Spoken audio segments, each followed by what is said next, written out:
자, 오늘 말씀의 제목을 같이 한번 읽어볼까요? 시작. 마침내 일하시는 하나님. 우리는 회복과 부흥을 주제로 삼아서 창세기 35장을 중심으로 연속 설교를 진행하고 있습니다.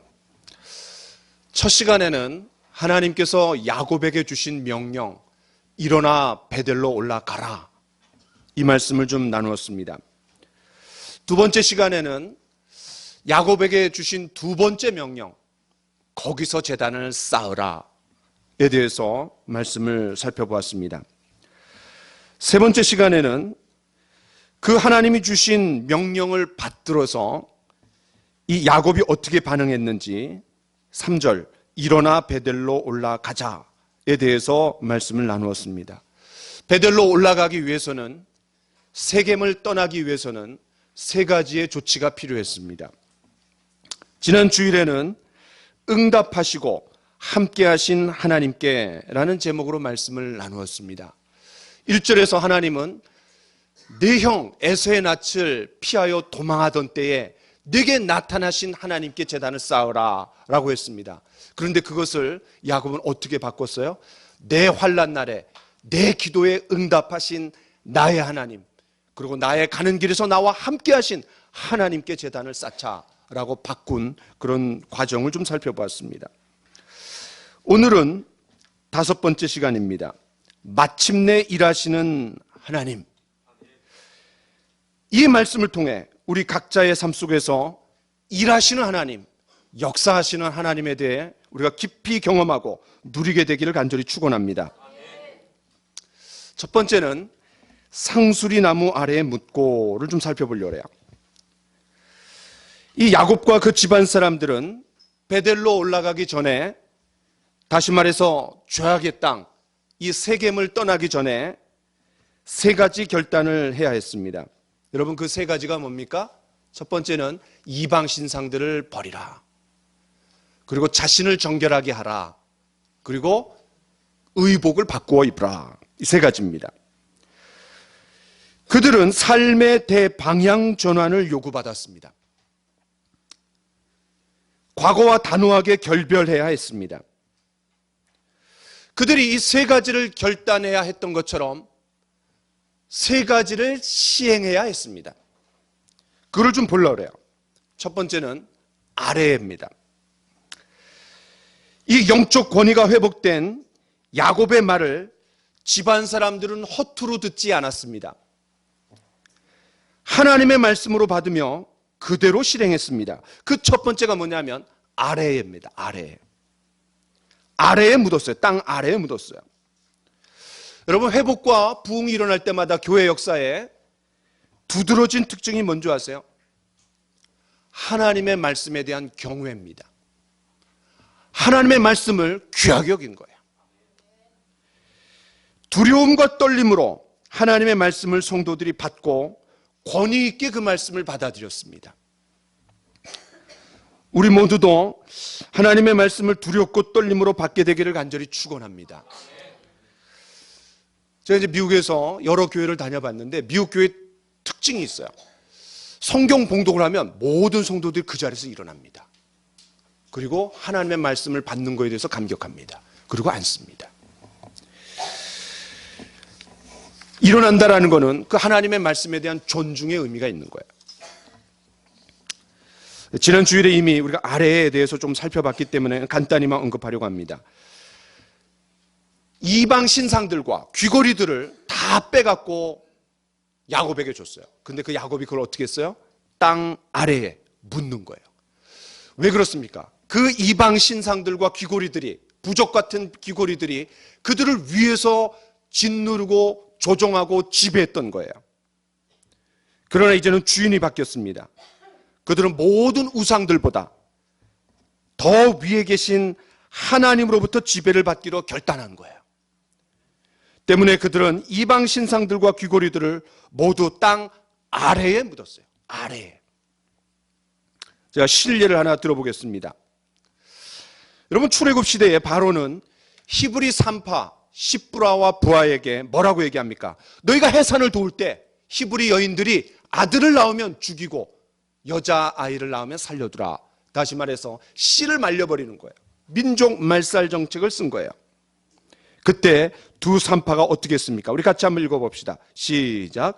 그러나 산파들이 하나님을 두려워하여 애굽 왕의 명령을 어기고 남자 아기들을 살린지라. 왕의 명령이 엄위해요. 그 당시 세계를 통치하는 애굽 왕 바로예요. 그런데 그 왕보다 더 큰 왕이 계세요. 대왕. 하나님의 명령에 순종하는 거예요. 이것이 바로 주인 바꾸기의 신뢰입니다. 누구의 지시를 받을 것인가? 우리도 마찬가지입니다. 회복과 부흥을 위해서는 그동안 우리를 위해서 지배하고 조종하던 우상들을 하나하나 아래에 묻어야 합니다. 두 번째는 아래에, 두 번째는 묻는 거예요. 이 두 번째 실행은 우상들과 귀고리들을 땅에 묻었습니다. 땅에 묻었습니다. 그렇다면 여러분, 땅에 묻는다라는 것은 무엇을 의미합니까? 우리가 하나의 예를 들어보면 금방 이해할 수 있습니다. 뭐냐면 이 왕궁에 살던 모세가 어느 날 애굽 사람이 자기의 동족 히브리 사람을 학대하는 걸 보았어요. 그거 어떻게 합니까? 한 방 쳐갖고 죽입니다. 그리고 그 죽인 애굽 사람을 어떻게 합니까? 네, 모래에 묻었습니다. 모래에 감췄어요. 똑같은 단어예요. 다시 말해서 땅에 묻는다라는 것은 죽은 시체처럼 여기는 거예요. 여러분, 시체의 특징이 뭡니까? 말을 못합니다. 움직이지 못합니다. 그렇기 때문에 영향력을 끼칠 수 없습니다.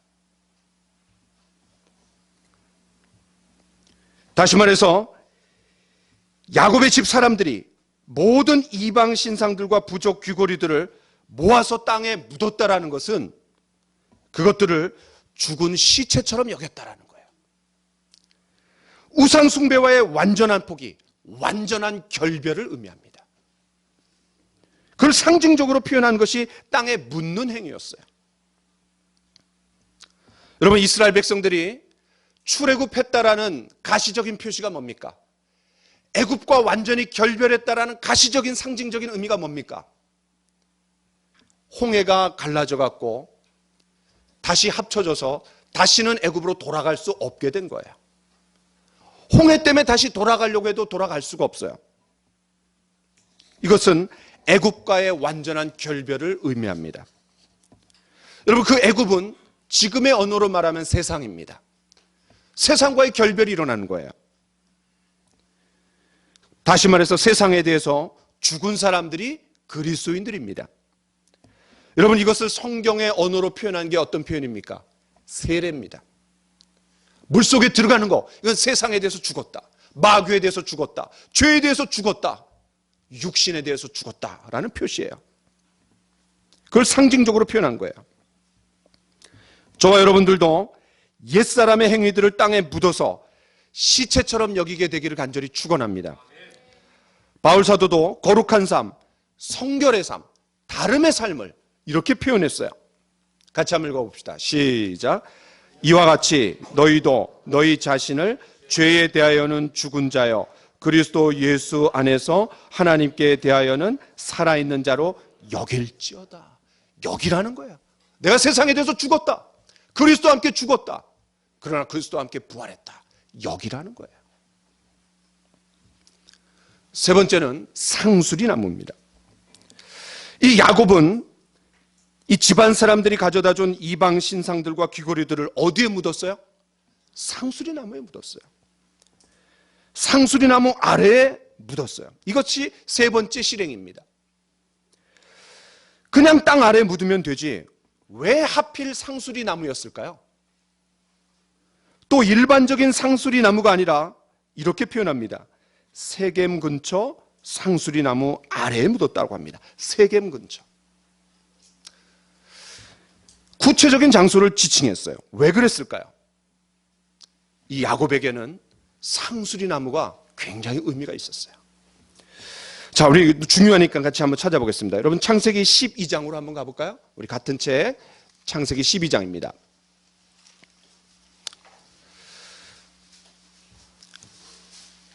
5절을 한번 보세요. 맨 뒤에 보면 마침내 여기 있죠. 맨 뒤에 5절 끝에 보면 거기부터 읽어보겠습니다. 시작.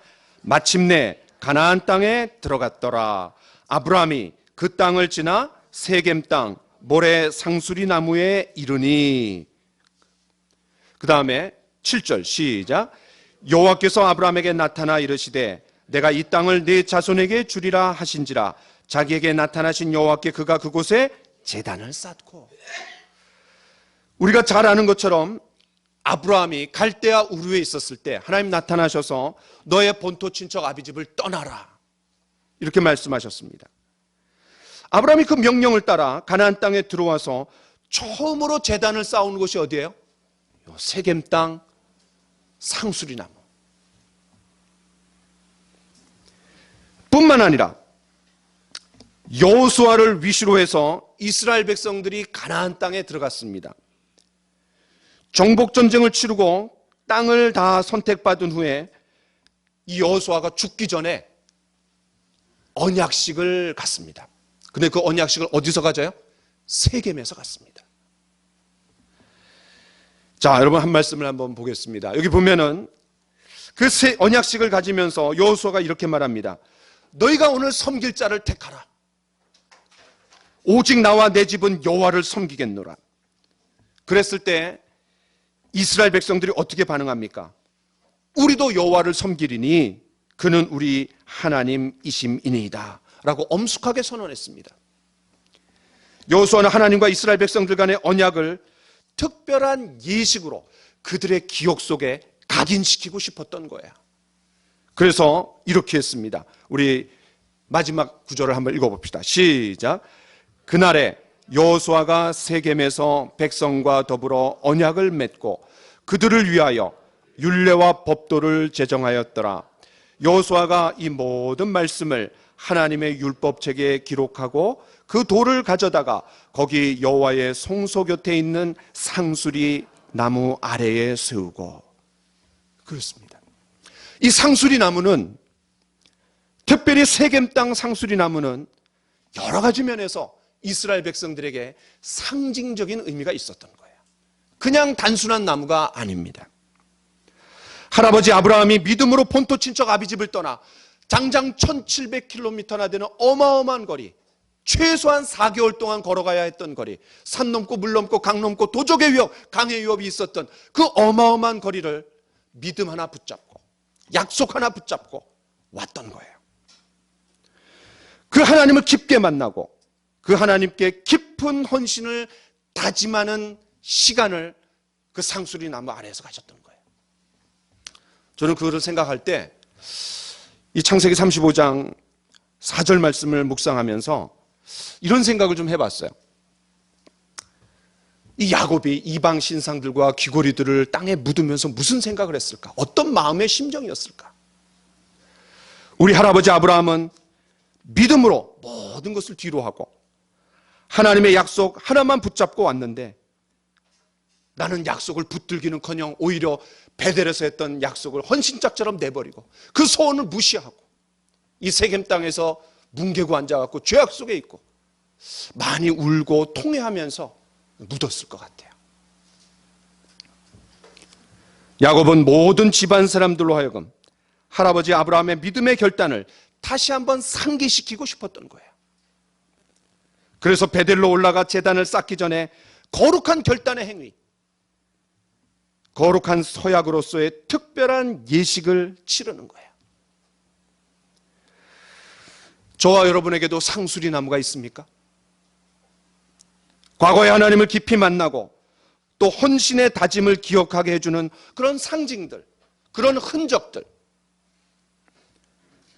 나에게 신앙의 유산을 물려주신 그런 믿음의 선조들이 후손들에게 남겨주신 것들. 링컨은 부모님이 물려주신 손때 묻은 성경책이 그것을 기억하게 만드는 상징물이었어요. 어떤 분들에게는 그런 성경책일 수도 있습니다.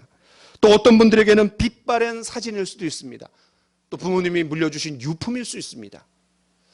저는 장소의 영성, 시간의 영성이 있다고 믿습니다. 어떤 물건의 영성이 있어요. 그거를 통해서 하나님 깊게 만나고 내가 하나님 앞에 헌신했던 그런 것들을 다시 떠올리는 거예요. 그 저는 이 성경책에 제가 부적처럼, 부적이란 말은 좀 안 좋은데, 제가 갖고 다니는 게 있어요. 제가 여러 번 보여드렸죠? 저에게 대학교 1학년 때 그 박윤원 목사님이 복음을 전해주신 이거 갖고 다녀요, 제가. 그러면서 가끔 이거 봐요. 이게 92년도면 몇 년 된 거예요? 27년 됐나요? 여러분들에게 그런 하나님께 대한 헌신, 이런 것들을 기억나게 만드는 그런 상징들이 있을 겁니다. 저는 기독교인들에게 공통된 상수리 나무가 있다고 생각이 듭니다. 그게 뭡니까? 십자가입니다. 십자가.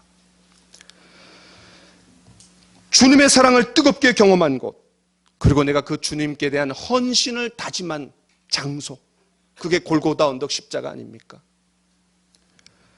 아니, 하나님께서 저와 여러분들을 너무나 사랑한다라고 언약의 증표로 보여주신 사건, 그 십자가 아닙니까? 그래서 바울은 갈라디아 교회 성도들이 믿음으로 구원받은 후에 율법으로 돌아가야 된다, 날과 절기를 지켜야 된다, 그래야지 구원받을 수 있다 라고 했던 거짓 유대 교사들의 유혹에 넘어가려고 했을 때 이렇게 날카롭게 도전합니다. 같이 한번 읽어봅시다. 시작. 어리석도다 갈라디아 사람들아, 예수 그리스도께서 십자가에 못 박히신 것이 너희 눈앞에 밝히 보이거늘 누가 너희를 꾀더냐? 율법의 행위로냐? 혹은 듣고 믿음으로냐?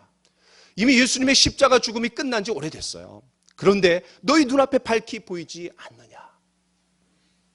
그렇습니다. 저와 여러분들은 끊임없이 십자가 앞에 나아가 우리의 헌신을 다시 한번 기억하고 주님의 뜨거운 사랑을 만나고 경험하는 우리 모두가 되어야 될 줄로 믿습니다. 이 찬양 같이 한번 하고 싶습니다. 주 달려 죽은 십자가 우리가 생각할 때에 세상에 속한 욕심을 헛된 줄 알고 버리는 죽으신 구주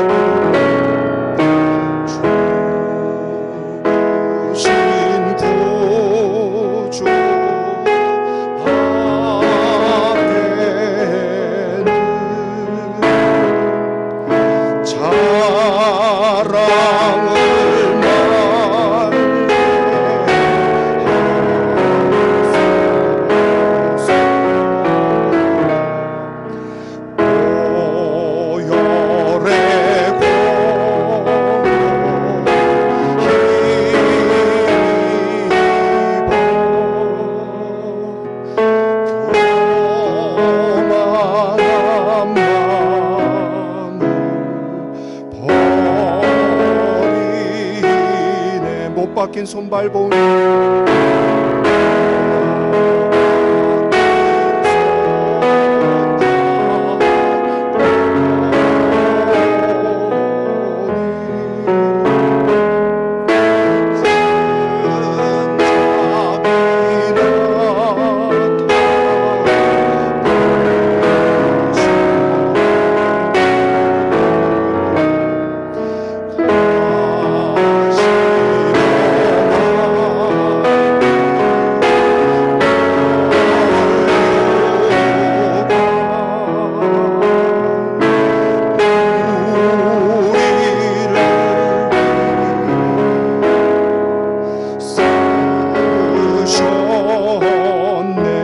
세상 마음을 가져가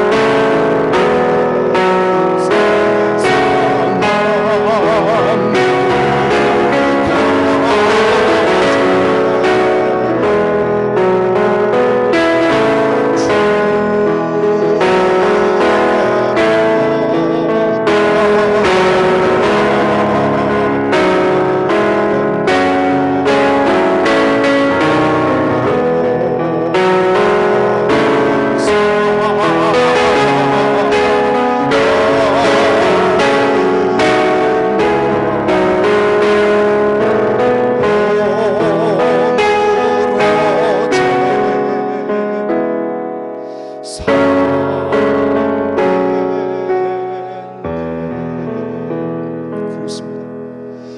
어떻게 우리의 욕심을 버릴 수 있습니까? 어떻게 자랑을 다 버릴 수 있습니까? 어떻게 교만한 마음을 버릴 수 있습니까? 어떻게 우리 자신을 거룩한 산제사로 주님께 드릴 수 있습니까?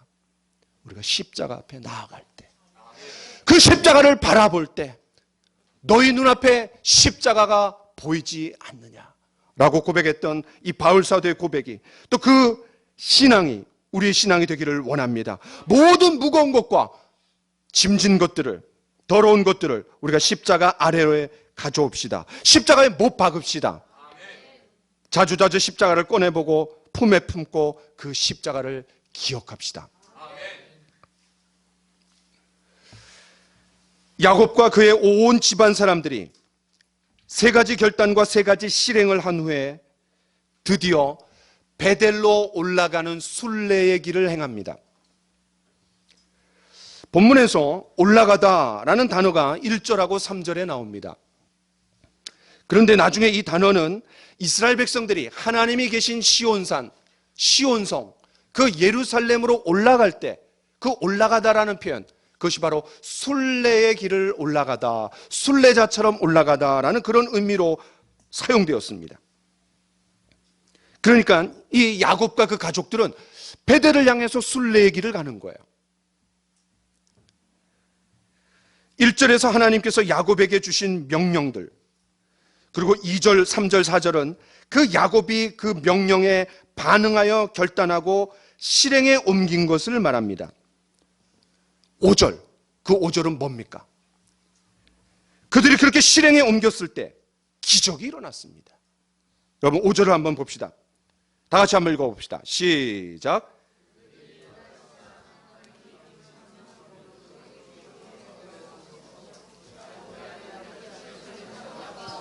네.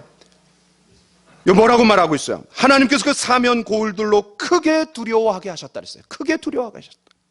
더 나아가 그들을 추격하는 자가 없었다라고 말합니다. 이것이 왜 기적입니까? 여러분 34장 30절을 보세요. 같이 읽읍시다. 시작. 야곱이 시므온과 레위에게 이르되 너희가 내게 화를 끼쳐 나로 하여금 이 땅의 주민 곧 가나안 족속과 브리스 족속과 악취를 내게 하였도다. 나는 수가 적은즉 그들이 모여 나를 치고 나를 죽이리니 그러면 나와 내 집이 멸망하리라. 야곱은 생명의 위협을 느꼈어요. 야곱의 딸 디나가 강간당하자 시므온과 레위가 어떻게 했어요? 할례를 받아 가장 고통스러운 3일째 되는 날 세겜성의 모든 남자들을 쳐 죽였어요. 여동생에 대한 복수였습니다. 때문에 이 주변 족속들이 야곱에게 보복해 들어오는 것은 시간 문제였어요. 그러니까 이 야곱이 죽을까 봐 걱정했던 것은 괜한 염려와 상상이 아니었던 거예요. 극도로 신변의 위협을 느꼈던 거예요. 그래서 하나님은 주변 동맹국들이 극도로 격분해서 복수의 칼을 갈고 있었을 때 그들에게 거룩한 두려움을 심어주신 거예요. 신적인 공포를 주신 거예요. 초자연적인 공포를 일으키셔서 그들을 벌벌 떨게 하셨던 거예요. 여러분 이것이 우리에게 무엇을 말해줍니까? 우리가 죄와 결별하고 결단하고 하나님 앞에 올바르게 나아가려고 할 때, 하나님 앞에 올바르게 서려고 할 때 그때부터 하나님이 일하시기 시작하신다는 거예요. 그때부터 하나님이 일하시기 시작하신다는 거예요. 1절은 하나님이 주신 명령이에요. 2절, 3절, 4절은 그들이 그 명령에 대한 반응이에요. 그리고 그 반응을 올바로 시행하고 5절은 하나님이 이제 역사하시는 거예요. 여러분 우리가 하나님의 말씀의 원리들을 알고 있습니다. 원수를 사랑하라. 다른 사람들을 품고 용서하라. 자신의 잘못을 깨끗이 인정하고 가서 용서를 구하라. 모든 죄악의 사슬을 끊어버리고 깨끗한 삶을 살아라. 옛사람을 버리라. 하나님의 명령을 모르지 않습니다. 그런데 다 아는데 우리가 결단하고 실행하지 못합니다. 왜 그렇습니까? 체면 때문에, 자존심 때문에 어렵습니다. 갈등합니다. 저는 이번 주 중에 제가 굉장히 심각하게 잘못한 일이 있었습니다. 그래서 그걸 어떻게 하나 무거운 마음을 가졌어요. 전전긍긍했어요.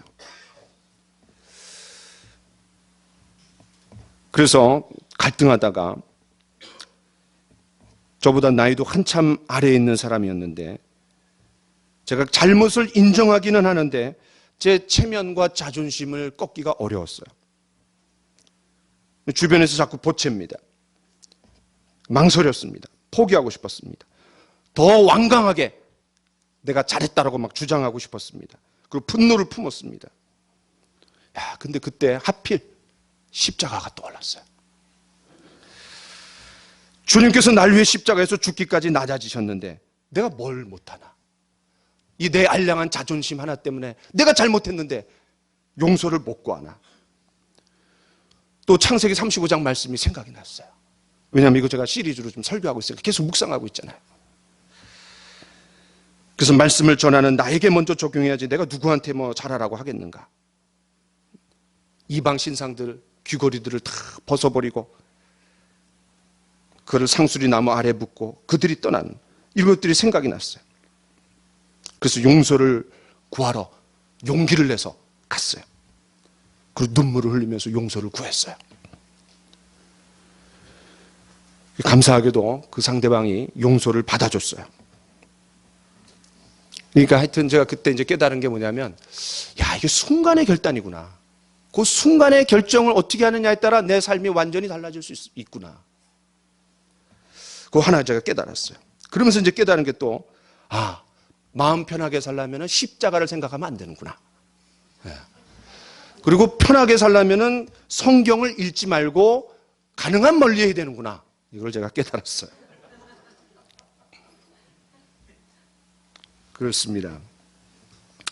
우리가 여러분 우리 각자에게 부딪혀온 말씀들이 있잖아요.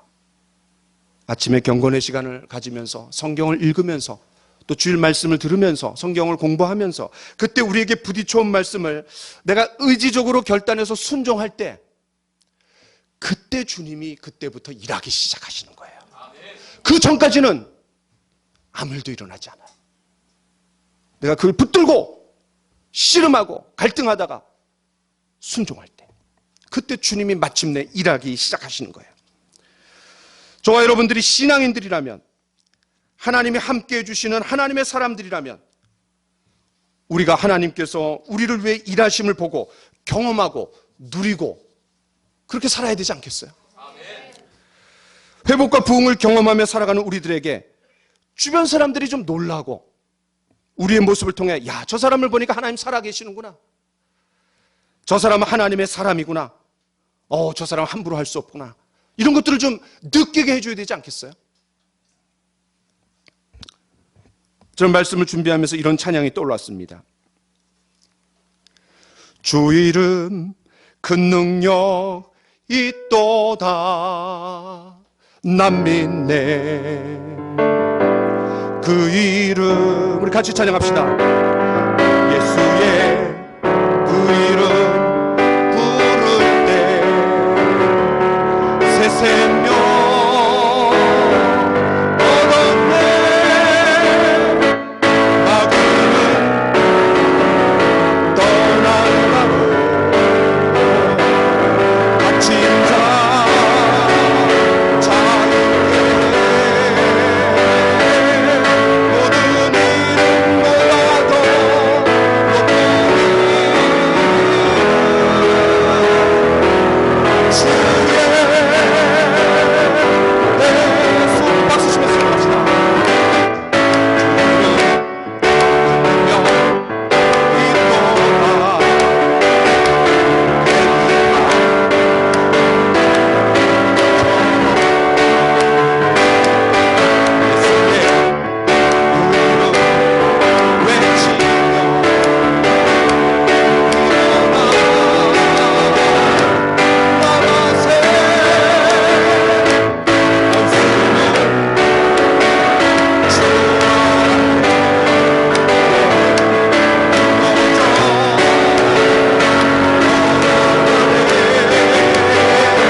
외치고 나아갈 때 원수 마귀가 물러나는 걸 우리가 경험해야 되잖아요.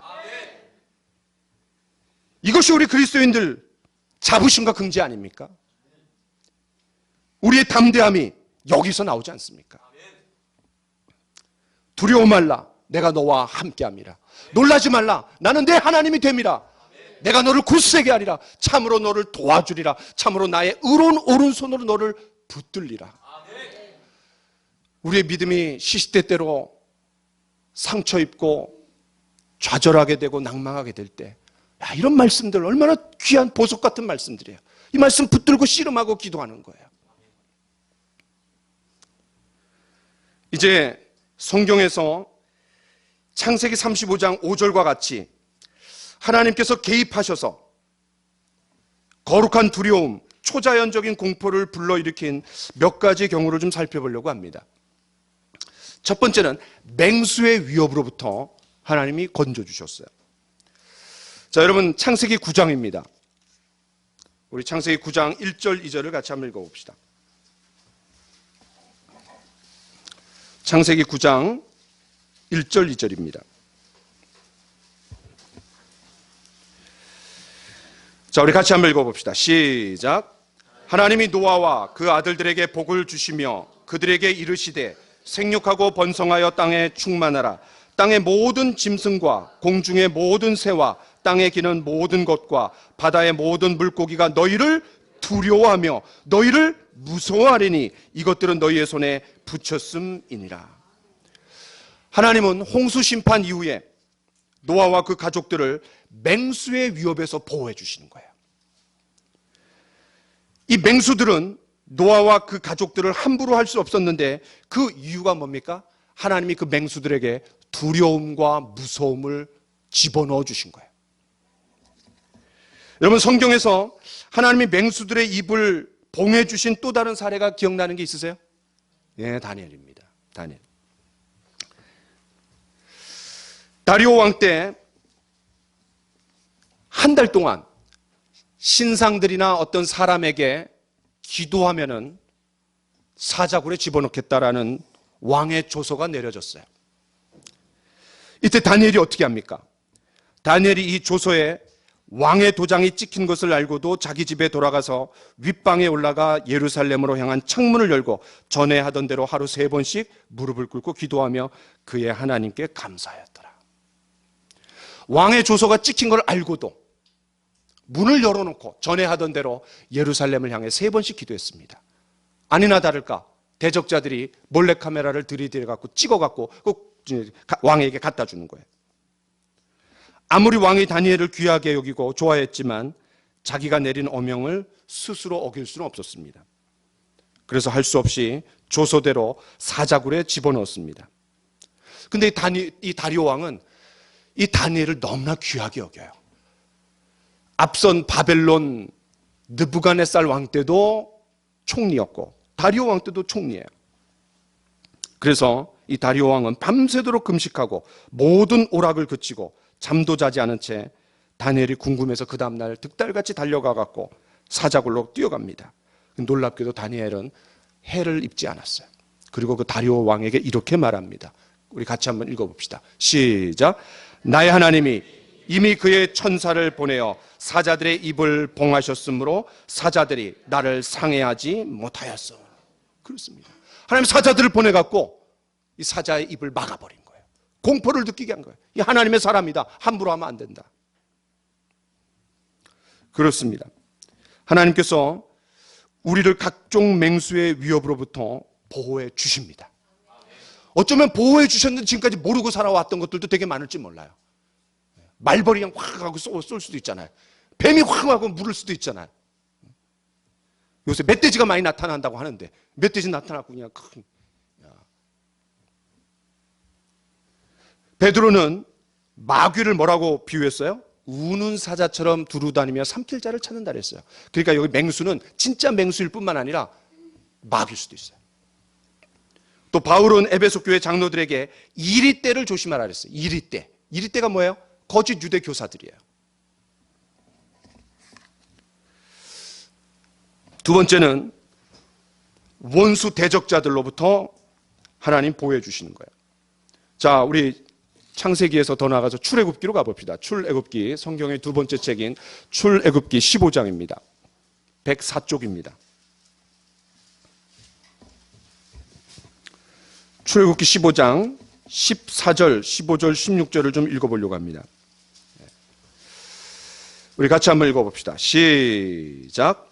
여러 나라가 듣고 떨며 블레셋 주민이 두려움에 잡히며 에돔 두령들이 놀라고 모압 영웅이 떨림에 잡히며 가나안 주민이 다 낙담하나이다. 놀람과 두려움이 그들에게 임하매 주의 팔이 크므로 그들이 돌같이 침묵하여 싸우니 여호와여 주의 백성이 통과하기까지 곧 주께서 사신 백성이 통과하기까지였나이다. 그 홍해 사건을 통해서 그들의 마음이 두려움에 사로잡히고 마음이 녹고, 그런데 그들이 누구예요? 블레셋 주민, 에돔, 모압, 가나안 주민, 이스라엘을 둘러싸고 있는 사방의 주민들이 이미 다 사기가 꺾였다는 거예요.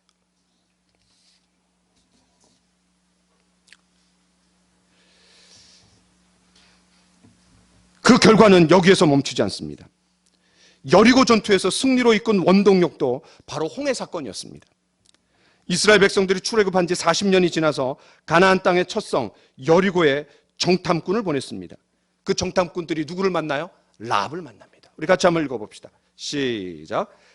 라합이 말하되 여호와께서 이 땅을 너희에게 주신 줄을 내가 아노라. 우리가 너희를 심히 두려워하고 이 땅 주민들이 다 너희 앞에서 간담이 녹나니 이는 너희가 애굽에서 나올 때에 여호와께서 너희 앞에서 홍해물을 마르게 하신 일을 우리가 들었음이니라. 우리가 듣자 곧 마음이 녹았고 너희로 말미암아 사람이 정신을 잃었나니. 여러분, 우리가 여리고성을 어떻게 얻었는지 압니다. 손 하나 쓰지 않고 이겼어요. 무기 한 번 들지 않고 이겼어요. 뺑뺑 돈 거밖에 없는데 와르르 무너졌어요. 왜? 이미 돌기 전에 무너져 있었어요. 마음이 무너져 있었던 거예요. 그래서 손쉽게 여리고성을 얻었습니다. 그래서 가나안 땅의 첫 성인 이 여리고성을 얻으면서 계속해서 진군할 수 있었던 거예요. 근데 그때 여리고성만 손에 얻은 게 아닙니다. 누구도 손에 얻었어요? 라합도 얻었어요. 누가? 살몬이. 이 정탐꾼 2명 중에 1명이 살몬 아니에요. 살몬이 라합하고 눈이 맞아갖고 결혼했어요. 그 아들이 누구예요? 보아스예요. 보아스. 저와 여러분들이 하나님의 사람이 되기만 하면 주변 원수들이, 대적자들이 먼저 알아보고 벌벌 떨 겁니다. 두려워할 겁니다. 함부로 하지 못할 겁니다. 피할 겁니다. 하나님께서 앞서서 다 해결해 주시는 거예요. 그럼 민수기 22장, 23장, 24장에 가면 어떤 이야기가 나옵니까? 발람의 이야기가 나옵니다. 발락이 누구예요? 모압 왕이었어요. 근데 이스라엘 백성들이 진군해 오니까 두려움을 느꼈어요. 그래서 어떻게 합니까? 그 당시 저주를 선포하는 최고의 사람, 대표 저주가가 누구예요? 고대 근동의 대표 저주가가 발람이에요. 발람한테 돈을 많이 주고 저주해달라는 거예요. 그래서 이제 발람이 돈을 많이 받았으니까 저주하러 갑니다. 근데 저주하러 나귀를 타고 가는데 어떤 일이 일어나요? 자꾸 나귀가 이 담벼락에 막 긁어요. 그 다리와 그냥 허벅지가 막 긁혀요. 그래서 막 채찍질을 막 합니다. 그랬더니 갑자기 나귀가 확 돌아보더니 왜 때리냐고. 나귀가 말을 해요. 너가 이렇게 가면 되냐고. 내가 똑바로 가야 되는데 왜 자꾸 담벼락에 나를 그냥 지지고 그냥 이 다리에 그냥 아프게 하냐고. 그랬더니 내가 지금까지 당신을 모시면서 이렇게 한 적이 있냐고. 그 앞에 누가 있었던 거예요? 하나님의 사자가 있었던 거예요. 저주하러 가는 그 나귀를 타고 가는 발람 앞에 사자가 있었던 거예요. 그때 눈이 확 밝아지면서 발람이 그때 누구를 봐요? 그 사자를 보는 거예요. 그 사자가 뭐라고 얘기합니까? 나귀가 그렇게 하지 않았다면 너는 내 손에 벌써 죽었다. 그래갖고 어떻게 합니까? 발람이 가갖고 저주를 하기는커녕 어떻게 합니까? 축복을 선포하는 거예요. 그런데 놀라운 사건은요, 그거를 지금 이스라엘 백성들이 알고 있어요? 몰라요? 몰라요. 모르는 가운데 일어난 사건을 얘기하는 거예요.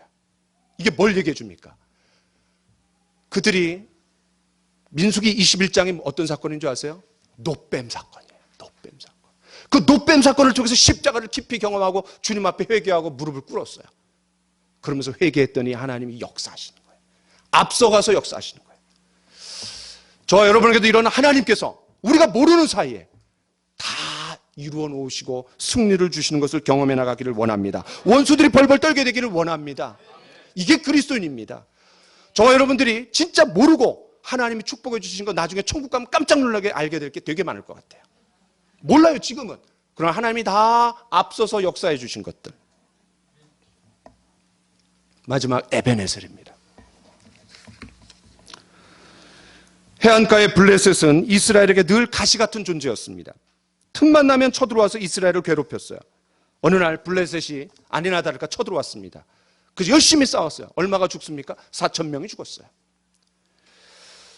그래서 심각하게 머리를 굴려갖고 짜낸 전략이 뭐였습니까? 아하, 우리가 가나안 땅에 들어올 때 요단강을 법궤가 먼저 들어갔더니 요단강이 홍해처럼 갈라져갖고 우리가 건너가지 않았냐. 아, 우리가 법궤를 앞세우자. 그래갖고 법궤를 앞세워가고 갔습니다. 결과가 어떻게 됐어요? 3만 명이 죽었습니다. 더 심각한 건 법궤도 빼앗겼어요. 이때 이스라엘 백성들의 문제가 뭡니까? 그 법궤를 부적처럼 여긴 거예요. 부적처럼.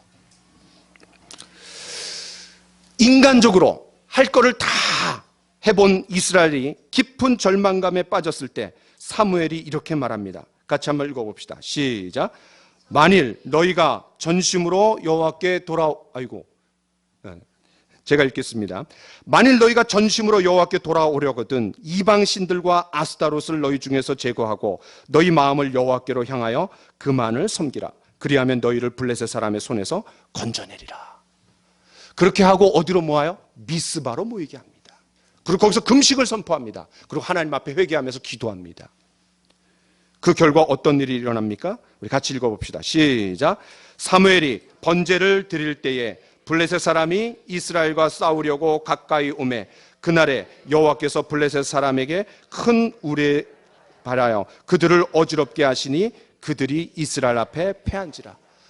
하나님께서 어마어마한 초자연적인 그런 동풍과 우레를 바라셔갖고 이기게 하셨어요. 이스라엘 백성들이 하나님 앞에서 결단하고 회개했을 때 하나님께서 마침내 개입하시고 일하시는 거예요. 그날 이스라엘은 미스바에서 나가 블레셋을 쳐서 승리했습니다. 그 승리를 기념하기 위해서 미스바와 센 사이에 그 세운 돌기둥이 뭐예요? 그게 에베네셀이에요. 에베네셀.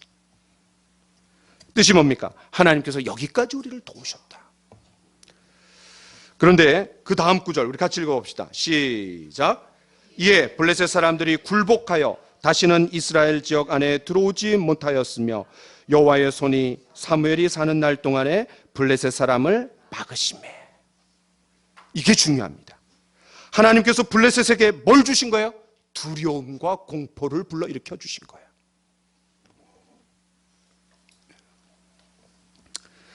오늘 우리는 4절 5절 말씀을 중심으로 말씀을 좀 보았습니다.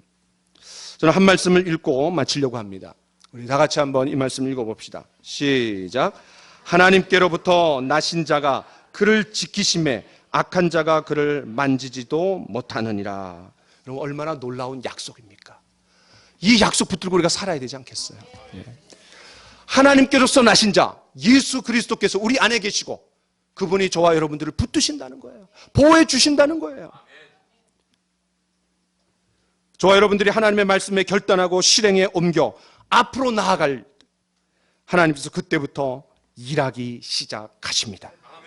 하나님께서 우리 모두에게 천군 천사를 보내주셔서 대적자들, 맹수들, 악령들, 원수 마귀로부터 막아주시고 보호해 주시기를 간절히 축원합니다. 우리 들은 말씀을 생각하면서 함께 찬양하고 기도하기를 원합니다. 주가 일하시네.